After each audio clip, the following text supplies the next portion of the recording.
علیکم ورحمۃ اللہ وبرکاتہ۔ کیسے ہو آپ سب؟ امید ہے کہ آپ سب اچھے سے ہوں گے۔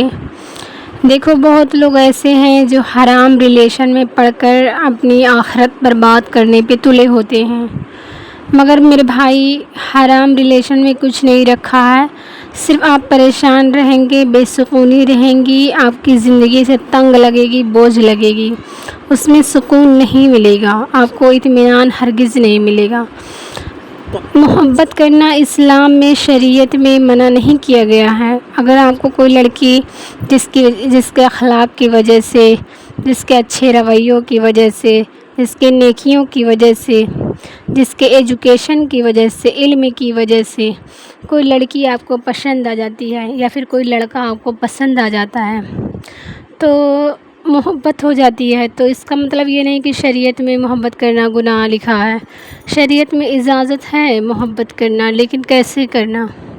کوئی لڑکی آپ کو پسند آ گئی ہے تو اس کے گھر پہ رشتہ بھیج کے اپنے رشتے کو حلال بنانا، حلال کر لیجئے۔ اس کے بعد آپ نکاح کر کے حلال کر لیجئے، اس میں سکون بھی رہے گا، اطمینان بھی رہے گا، چین بھی رہے گا، اور آپ ایک پاکیزہ زندگی گزار پائیں گے، اور جس نے نکاح کیا اس نے پورا دین مکمل کر لیا، ایسا حدیث میں لکھا ہے۔ تو جب اللہ تعالیٰ نے آپ کو اجازت دے رکھی ہے تو پھر کیوں حرام ریلیشن میں پڑھ کر اپنی آخرت برباد کرتے ہو؟ ایسا ہرگز نہیں کرنا چاہیے۔ ہمیں یہ دنیا کی زندگی میں کچھ دن رہنا ہے، ہمیشہ کے لیے نہیں رہنا، اس لیے جب تک ہو ہر وہ کام دیکھیں کہ ہمارا رب اس سے راضی ہوگا کہ ناراض ہوگا۔ تو میں آپ کو آج یہ بتانے والی ہوں کہ جو زنا کرتا ہے اس پر 6 مصیبتیں ضرور کے ضرور آ جاتی ہے۔ دنیا میں رزق، سب سے پہلی مصیبت، دنیا میں رزق کم ہو جاتا ہے۔ آپ کی رزق جو ہے اللہ تعالیٰ اسے چھین لیتا ہے، کیونکہ آپ اس کی نافرمانی کر رہے ہیں۔ زنا، اللہ تعالیٰ نے فرمایا قرآن میں، زنا کے قریب بھی مت پھٹکنا، خبردار زنا کے قریب بھی مت جانا۔ تو جو لوگ زنا کے قریب جاتے ہیں، زنا کرتے ہیں، تو اللہ تعالیٰ سب سے پہلے اس کی رزق کم کر دیتا ہے۔ دوسری چیز، زندگی ایک دم چھوٹی سی ہو جاتی ہے، مختصر سی ہو جاتی ہے، اس کی عمر کم کر دی جاتی ہے، وہ زیادہ دن تک دنیا میں نہیں رہتا، اللہ تعالیٰ اس کی عمر کم کر دیتا ہے۔ تیسری چیز، اس کے چہرہ جو ہے، اس کی خوبصورتی، اس کا نور جو چہرہ کا رہتا ہے، آپ دیکھیں گے چاہے کتنا بھی سانولا رہے انسان، چاہے کتنا بھی خراب رہتا ہے، لیکن اس کے چہرے پہ، مسلمان کے چہرے پہ ایک نور رہتا ہے، اللہ تعالیٰ اس نور کو چھین لیتا ہے جو زنا کرتا ہے۔ تیسری چیز، اس کا چہرہ بگاڑ دیتا ہے، اس کا چہرہ ایک دم سے بدصورت ہو جاتا ہے۔ چوتھی چیز، آخرت میں اللہ کی ناراضگی ہوتی ہے۔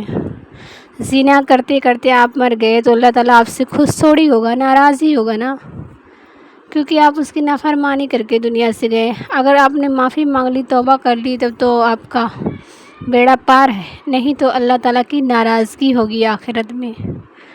پانچویں چیز، سخت زندگی ہوگی، زندگی میں اطمینان، سکون نہیں رہے گا، ہرگز بھی نہیں رہے گا۔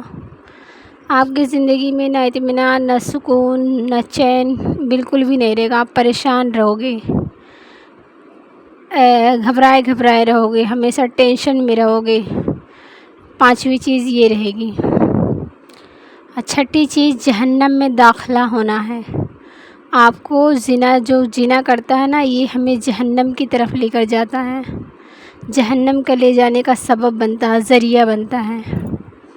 تو اس لیے ہمیں زنا کے قریب نہیں جانا چاہیے، جتنا ہو سکے یہ دیکھنا چاہیے کہ اللہ راضی ہو جائے، دنیا ختم ہونے والی ہے، ہمیں دنیا میں نہیں رہنا، اللہ تعالیٰ کو راضی کر لو بھائیو، جب تک ہو اللہ کو اپنا بنا لو، اللہ کو راضی کر لو، موت کبھی بھی آ سکتی ہے۔ السلام علیکم ورحمۃ اللہ وبرکاتہ۔